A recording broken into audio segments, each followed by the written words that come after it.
Hello students. मैं सिमरन स्वागत करती हूँ आप सभी का आशीष तिवारी यूट्यूब चैनल पर। आशा करती हूँ कि आप सभी अच्छे होंगे। मैं इस चैनल के माध्यम से आप सभी के लिए लेकर आई हूँ एक वीडियो लेक्चर सीरीज जो बेस्ड है आपके बीए प्रोग्राम सेमेस्टर 4 पर, जिसमें हम डिस्कस करने वाले हैं आपका मेजर पेपर DSC 8 का सब्जेक्ट शैक्षिक अभ्यासकर्ताओं का व्यवसायिक विकास। तो स्टूडेंट्स, अगर आप DU, सोल, रेगुलर, एनसीवेब या अदर किसी यूनिवर्सिटी से ये सब्जेक्ट पढ़ रहे हैं तो ये वीडियो सीरीज आप सभी के लिए बहुत ज्यादा हेल्पफुल होने वाली है।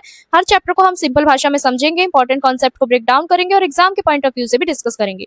तो स्टूडेंट्स, अगर आप DU, सोल, रेगुलर, एनसीवेब या अदर किसी यूनिवर्सिटी से कोई और सब्जेक्ट पढ़ना चाहते हैं, आसानी से समझना चाहते हैं, तो चैनल को जरूर सब्सक्राइब कीजिए, वीडियो को लाइक कीजिए और अपने दोस्तों के साथ शेयर करना ना भूलें। एंड सोल से रिलेटेड डेली अपडेट्स के लिए आप सभी हमारा व्हाट्सएप चैनल फॉलो कर लीजिएगा। तो चलिए स्टार्ट करते हैं आज की वीडियो को, जिसमें हम डिस्कस करने वाले हैं मेजर पेपर DSC 8 का सब्जेक्ट शैक्षिक अभ्यासकर्ताओं का व्यवसायिक विकास। तो स्टूडेंट्स, अभी तक इस चैप्टर के अंदर हम यूनिट नंबर 1 के सभी चैप्टर को डिस्कस कर चुके हैं। अगर आपने वो वीडियो नहीं देखी है तो प्लेलिस्ट चेक कीजिएगा, आपको वहां से मिल जाएगी। इसी प्रकार से हम यूनिट नंबर 2 को भी कंप्लीट कर चुके हैं। यूनिट नंबर 2 का चैप्टर नंबर 4 और चैप्टर नंबर 5 को भी डिस्कस कर चुके हैं। जो आज की वीडियो रहने वाली है आपकी, वो रहने वाली है यूनिट नंबर 3 के ऊपर बेस्ड, जिसमें हम आपका चैप्टर नंबर 1, चैप्टर नंबर 2 को डिस्कस करेंगे। तो यूनिट नंबर 3 जो है आपकी, वो है भारत के संदर्भ में जो आपके अध्यापक है उनके लिए जो व्यवसायिक मानक जो है, यानी प्रोफेशनल जो स्टैंडर्ड्स है और जो उनके शिक्षण पेशे जो है, इनकी क्वालिटी का क्या आश्वासन दिया गया है। तो चैप्टर नंबर 1 जो है आपका, वो यही रहेगा कि टीचर्स के लिए जो आपके प्रोफेशनल स्टैंडर्ड्स है वो कौन कौन से हैं। और दूसरी यूनिट में हम डिस्कस करेंगे जो शिक्षक के जो व्यवसायिक विकास का जो मूल्यांकन है, यानी टीचर का जो प्रोफेशनल डेवलपमेंट का जो असेसमेंट है, उसको किस प्रकार से किया जाता है। तो चलिए स्टार्ट करते हैं आज की वीडियो को, जिसके अंदर हम डिस्कस करने वाले हैं आपका यूनिट नंबर 2 का चैप्टर नंबर 1 और चैप्टर नंबर 2। तो चलिए स्टार्ट करते हैं। एक सेकेंड। यूनिट नंबर 3, तो ये रहा आपका यूनिट नंबर 3, जिसके अंदर हम डिस्कस करने वाले हैं चैप्टर नंबर 1, जिसमें हम जानेंगे कि जो टीचर्स हैं उनके लिए व्यवसायिक मानक कौन कौन से हैं, यानी प्रोफेशनल स्टैंडर्ड कौन कौन से हैं। तो अगर हम इसके परिचय की बात करें तो परिचय क्या कहता है कि अध्यापकों के लिए व्यवसायिक मानक वे नियम होते हैं, वे अपेक्षाएं होती है, वे नियम, अपेक्षा और गुण होते हैं जो एक अच्छे शिक्षक के अंदर होने चाहिए। यानी आपके जो प्रोफेशनल स्टैंडर्ड्स जो हैं वो क्या होते हैं, वो एक ऐसे रूल्स होते हैं, एक ऐसी अपेक्षाएं होती हैं, एक ऐसी क्वालिटीज होती हैं जो एक अच्छे टीचर के अंदर होने चाहिए। ये मानक जो है वो शिक्षक के ज्ञान, कौशल, व्यवहार, नैतिकता और कक्षा प्रबंधन से जुड़े हुए होते हैं। भारत में शिक्षा की गुणवत्ता को बेहतर बनाने के लिए इन मानकों का जो महत्व है वो बहुत ज्यादा है। यानी ये मानक जो है वो शिक्षक की, जो टीचर है, उनकी नॉलेज को बढ़ाने में मदद करते हैं। ठीक है, उनसे जुड़े हुए होते हैं, उनकी स्किल्स से संबंधित होते हैं, व्यवहार से संबंधित होते हैं और उनकी नैतिकता से संबंधित होते हैं। साथ ही साथ उन शिक्षक को कक्षा प्रबंधन से भी उनके जुड़े हुए होते हैं। तो भारत के अंदर जो शिक्षा की जो क्वालिटी है उसको और भी ज्यादा इंप्रूव करने के लिए, और भी ज्यादा बेहतर बनाने के लिए कुछ ऐसे स्टैंडर्ड्स बनाए गए हैं जो बहुत ज्यादा जरूरी है।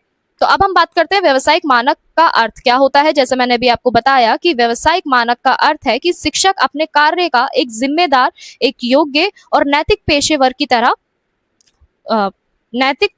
तरह करे। यानी टीचर क्या करे, अपना जो व्यावसायिक मानक का अर्थ यहाँ पे क्या दिया हुआ है कि टीचर जो है अपना काम कैसे करे कि एक नैतिक पेशे की तरह करे। ठीक है, नैतिक पेशेवर की तरह करे, जिसमें वो अपनी सभी जिम्मेदारियों को समझे, अपनी योग्यता को समझे। और शिक्षक सिर्फ पढ़ाने वाला व्यक्ति नहीं होता, बल्कि विद्यार्थियों का जो डेवलपमेंट है, स्टूडेंट्स का जो डेवलपमेंट है, विकास जो है, और जो उनकी वैल्यूज को बिल्डअप करने वाला होता है। और साथ ही साथ इससे समाज का भी निर्माण करने में क्या होता है, योगदान इसमें टीचर देता है।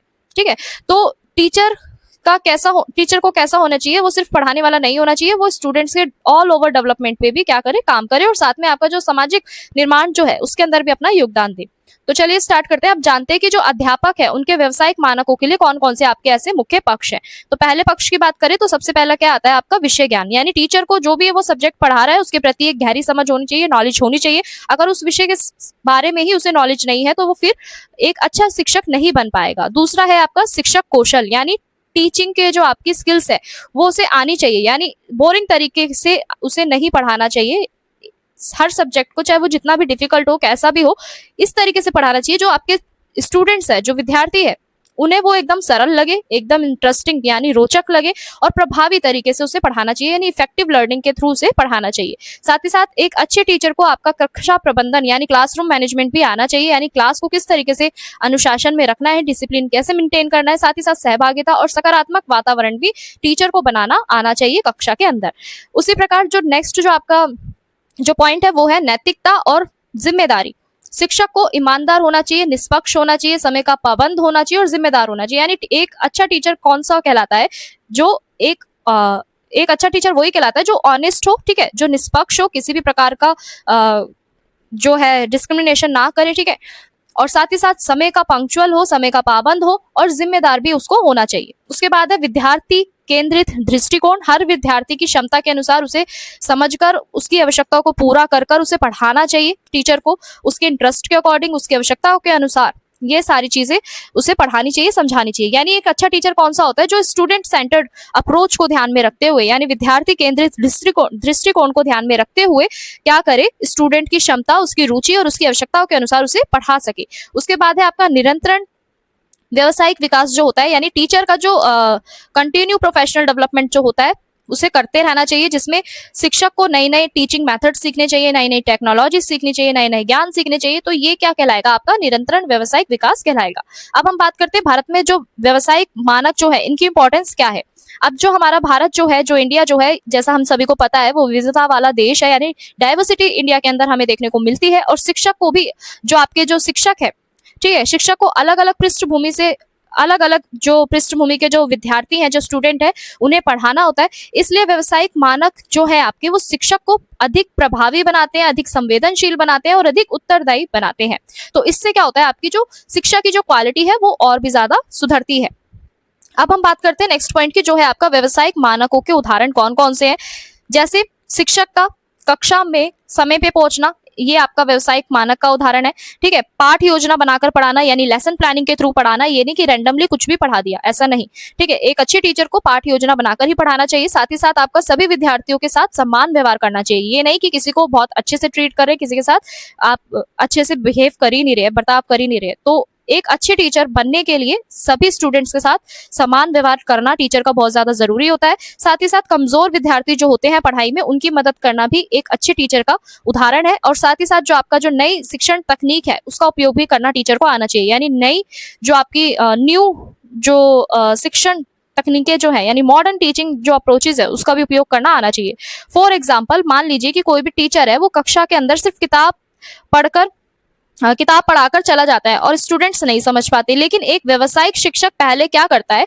पहले उस पाठ को वो सरल भाषा में खुद समझता है, फिर स्टूडेंट्स को समझाता है, फिर प्रश्न पूछता है, ठीक है, फिर समूह कार्य देता है, यानी आपका ग्रुप, जो आपका ग्रुप प्रोजेक्ट है वो देता है, ये करता है। उसके बाद पुनरावृत्ति करता है, ठीक है। इससे क्या होता है? जो आपके विद्यार्थी होते हैं वो बेहतर तरीके से सीख पाते हैं। यही आपका व्यावसायिक मानकों का वास्तविक उपयोग कहलाता है, ठीक है। तो अगर हम इसके निष्कर्ष की बात करें इस पाठ के, तो अध्यापकों का, जो आपके जो टीचर्स है, उनका जो व्यावसायिक मानक शिक्षा जो है वो क्यों दी जाती है? ताकि आपकी जो शिक्षा की जो गुणवत्ता है वो बढ़ सके, क्वालिटी ऑफ एजुकेशन स्टूडेंट्स को मिल सके। और एक अच्छा टीचर जो होता है वो आपका ज्ञानवान होने के साथ साथ आपका नैतिक, संवेदनशील और निरंतर सीखने वाला होता है। तो स्टूडेंट्स, ये था आपका यूनिट नंबर 3 का चैप्टर नंबर 1। अब हम आगे चलते हैं, यूनिट नंबर 3 का चैप्टर नंबर 2 भी एक बार डिस्कस कर लेते हैं। तो अगर हम इसकी बात करें तो इसमें हम क्या पढ़ने वाले हैं कि शिक्षक के व्यावसायिक विकास का मूल्यांकन हमें किस तरीके से करना होता है, कि जो टीचर जो है उसका जो प्रोफेशनल डेवलपमेंट जो है उसका हम असेसमेंट किस तरीके से करेंगे, ठीक है। तो इसको जानते हैं। तो अगर हम परिचय की बात करें तो शिक्षक का जो व्यावसायिक विकास है तभी सफल माना जाता है जब उसका सही मूल्यांकन किया जाए।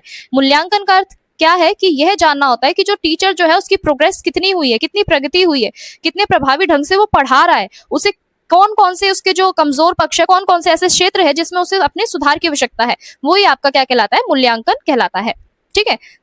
तो शिक्षक का व्यावसायिक मूल्यांकन का मीनिंग क्या है? कि शिक्षक को पता होना चाहिए कि उसकी प्रोग्रेस कितनी हुई है और कितने प्रभावी ढंग से, कितने इफेक्टिव टीचिंग वो कर सकता है, ठीक है, और किस तरीके से अपने शिक्षा के क्षेत्र में वो सुधार कर सकता है। टीचिंग यानी पढ़ाने के क्षेत्र में वो किस तरीके से नए नए मेथड्स को अपना सकता है, अप्रोचेस को ला सकता है और सुधार कर सकता है, वही आपका व्यावसायिक मूल्यांकन कहलाता है।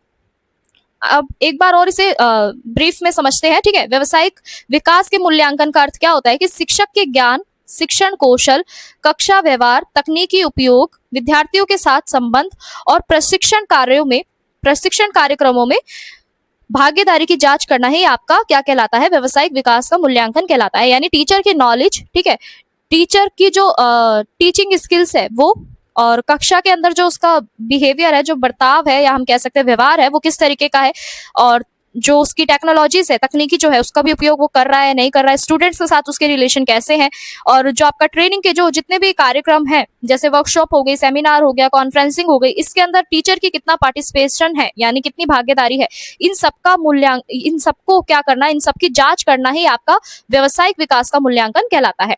ठीक है जी। अब हम आगे बढ़ते हैं मूल्यांकन के उद्देश्यों की, कि क्यों जरूरी होता है एक टीचर का प्रोफेशनल डेवलपमेंट का असेसमेंट, यानी मूल्यांकन क्यों जरूरी होता है, इसके पीछे के कौन कौन से उद्देश्य होते हैं। तो सबसे पहला उद्देश्य क्या कहता है कि शिक्षक की प्रगति को समझना, यानी टीचर की जो ग्रोथ है, सीखने का जो उसका जो प्रोसेस है, या जो उसकी जो प्रगति है नॉलेज की, ज्ञान की, वो कितनी हुई है, इसको समझने में मदद मिलती है। दूसरा कि उसकी ताकत और उसकी कमजोरियों को पहचाना जाता है। तीसरा कि सुधार के मार्गदर्शन देना, यानी जहाँ पे टीचर के जो भी कमजोर पक्ष है उसको किस तरीके से हम सुधार सकते हैं, ये मार्गदर्शन हम देते हैं टीचर को। ठीक है। और साथ ही साथ जो प्रशिक्षण की आवश्यकता का पता लगता है कि किसी भी टीचर को कहाँ पे ट्रेनिंग की आवश्यकता है, कहाँ पर नहीं है। इसके साथ साथ आपका जो शिक्षा की जो क्वालिटी है, ठीक है, एजुकेशन की जो गुणवत्ता है, उसको बढ़ाना भी मूल्यांकन का मुख्य उद्देश्य है। अब हम बात करते हैं मूल्यांकन के प्रमुख तरीके कौन कौन से हैं। सबसे पहले नंबर पे जो आपका मूल्यांकन का तरीका आता है वो आता है स्वयं मूल्यांकन, यानी सेल्फ असेसमेंट जो होता है। इसमें शिक्षक अपना स्वयं का जो काम वो कर रहा होता है, जो भी उसने पढ़ाया होता है, स्वयं ही अपना मूल्यांकन करता है, वही आपका सेल्फ असेसमेंट कहलाता है। उसके बाद है निरीक्षण। इसके अंदर जो आपका निरीक्षण जो होता है वो किसी की निगरानी में होता है, या चाहे वो आपका प्रिंसिपल हो, चाहे वो आपके वरिष्ठ शिक्षक हो, वो क्या करते हैं, कक्षा के अंदर आपकी सुपरवाइजिंग करते हैं, ठीक है, निरीक्षण करते हैं। उसी से टीचर का हमें फिर क्या पता लग पाता है कि कितना उसका जो व्यवसायिक विकास है वो हो गया है। ठीक है। तो मूल्यांकन का दूसरा तरीका कौन सा है, आपका निरीक्षण है, जिसमें प्रिंसिपल के थ्रू या किसी सीनियर टीचर के थ्रू कक्षा के अंदर सुपरवाइजिंग की जाती है, निरीक्षण किया जाता है। उसके बाद है विद्यार्थी प्रतिक्रिया, यानी स्टूडेंट्स की जो फीडबैक है, स्टूडेंट्स जो है वो शिक्षक के पढ़ाने की जो तरीका है, जो उसकी शैली है, वो किस तरीके से उसे समझ पा रहे हैं, नहीं समझ पा रहे, स्टूडेंट की फीडबैक का भी क्या है, ये एक मूल्यांकन का तरीका है। फिर है आपका सहकर्मी मूल्यांकन। इसमें क्या होता है, जो बाकी के टीचर्स होते हैं वो एक दूसरे से मिलकर क्या करते हैं, कार्य करते हैं, और फिर वो क्या करते हैं, टीचर का मूल्यांकन करते हैं। ये भी आपका मूल्यांकन का तरीका है। उसके बाद हम बात करते हैं प्रशिक्षण के बाद मूल्यांकन। प्रशिक्षण के बाद मूल्यांकन की बात करें, यानी ट्रेनिंग के समय में जो भी आपकी वर्कशॉप्स हैं, जो भी सेमिनार है, जो भी प्रशिक्षण के बाद के जो शिक्षक है, यानी टीचर को ट्रेनिंग मिलने के बाद, दोबारा से वर्कशॉप ज्वाइन करने के बाद, सेमिनार ज्वाइन करने के बाद, जब आपका जो प्रशिक्षण का जो काम है, जो कार्य है, खत्म होता है, उसके बाद देखा जाता है कि टीचर के अंदर कितना इंप्रूवमेंट आया है, कितना बदलाव आया है, उसके बाद ही ये आपका जो तरीका है मूल्यांकन का, वो भी ये कहलाता है। अब हम बात करते हैं मूल्यांकन के मानदंड कौन से हैं। अगर मूल्यांकन के मानदंड की बात करें तो सबसे पहले क्या आता है, आपका विषय की समझ होना बहुत ज्यादा जरूरी है, पढ़ने की क्षमता, ठीक है, कक्षा प्रबंधन, संचार कौशल, डिजिटल उपकरणों का उपयोग, विद्यार्थियों के प्रदर्शन में सुधार, और समय प्रबंधन और पेशेवर व्यवहार, ये सब क्या है, मूल्यांकन के मानदंड है। यानी टीचर्स ने अगर इन सब के अंदर क्या करा, महारत हासिल कर ली, तो वो क्या है, आपका मूल्यांकन जो है वो सफल मूल्यांकन कहलाएगा। यानी टीचर को अगर विषय की समझ है तो भी जो टीचर का जो व्यवसायिक विकास है वो चल रहा है, प्रोफेशनल डेवलपमेंट चल रहा है, पढ़ाने की उसकी स्पष्टता जो भी है, कितने अच्छे ढंग से वो पढ़ा रहा है, कक्षा को किस तरीके से मैनेज कर रहा है, कक्षा प्रबंधन किस तरीके से कर रहा है, उसकी कम्युनिकेशन स्किल्स कैसी हैं, यानी संचार कौशल कैसे हैं, डिजिटल टूल्स जो है आपके, डिजिटल उपकरण जो है उसका वो यूज कर पा रहा है या नहीं कर पा रहा है, स्टूडेंट्स के जो प्रदर्शन है, स्टूडेंट्स का जो परफॉर्मेंस है, चाहे वो असेसमेंट के रूप में हो, चाहे वो आपका रिजल्ट के रूप में हो, वो कितना उसके अंदर सुधार आया, कितनी इंप्रूवमेंट आई है। ठीक है। समय प्रबंधन, यानी आपका जो टाइम मैनेजमेंट है वो किस तरीके से टीचर ने किया हुआ है क्लासरूम के अंदर, और साथ में आपका पेशेवर व्यवहार जो है वो किस तरीके से है। तो ये सारे क्या है, मूल्यांकन के मानदंड है। उसके बाद हम बात करते हैं प्रोफेशनल डेवलपमेंट के अंदर जो आपका असेसमेंट है, मूल्यांकन का जो इंपॉर्टेंस है वो क्या है, महत्व क्या है। तो मूल्यांकन से हमें पता चलता है कि टीचर अच्छा कर रहा है या नहीं कर रहा, या फिर कहाँ पे उसे सुधार है। इससे उसके अंदर क्या होता है, टीचर के अंदर आत्मविश्वास बढ़ता है, और जो आपके शिक्षण के जो तरीके हैं उसको और भी ज्यादा हम प्रभावी बना सकते हैं। तो अगर इसे उदाहरण से समझे, फॉर एग्जाम्पल एक स्कूल में जो मैथ्स के जो टीचर है वो अपनी ऑनलाइन ट्रेनिंग लेते हैं। ठीक है। ऑनलाइन ट्रेनिंग के बाद उन्होंने क्या करा, जो भी उन्होंने ट्रेनिंग में सीखा, चाहे वो स्मार्ट बोर्ड को यूज करना हो, चाहे आपकी एक्टिविटीज को लाना हो, क्लासरूम के अंदर अप्लाई करना हो, ठीक है, तो ये सारे क्या है, उन्होंने क्या करा, ये सारे आपके किसके उदाहरण है, आपके व्यवसायिक विकास मूल्यांकन के इंपॉर्टेंस के उदाहरण है। ठीक है। कोई भी स्टूडेंट है अगर वो अच्छे नंबर लेकर आ रहा है, अच्छे अंक लेकर आ रहा है, फिर प्रिंसिपल ने कक्षा निरीक्षण के दौरान विद्यार्थियों की प्रतिक्रिया को देखा, जो भी आपके परिणाम है उनके आधार पर उन्होंने क्या करा, व्यवसायिक विकास का मूल्यांकन करा। तो इससे भी ये स्पष्ट हो रहा है कि जो भी टीचर को ट्रेनिंग मिल रही है वो सफल रूप से है या नहीं है। ठीक है। तो ये है आपके व्यवसायिक विकास मूल्यांकन का महत्व। अब हम इसके निष्कर्ष की बात करते हैं। अगर हम निष्कर्ष की बात करें तो यूनिट नंबर 3 का चैप्टर नंबर जो 2 है, इसका कंक्लूजन क्या निकल कर आता है कि जो भी आपके टीचर्स हैं उनका जो व्यवसायिक विकास है उनका असेसमेंट होना बहुत ज्यादा जरूरी है, मूल्यांकन जरूरी है।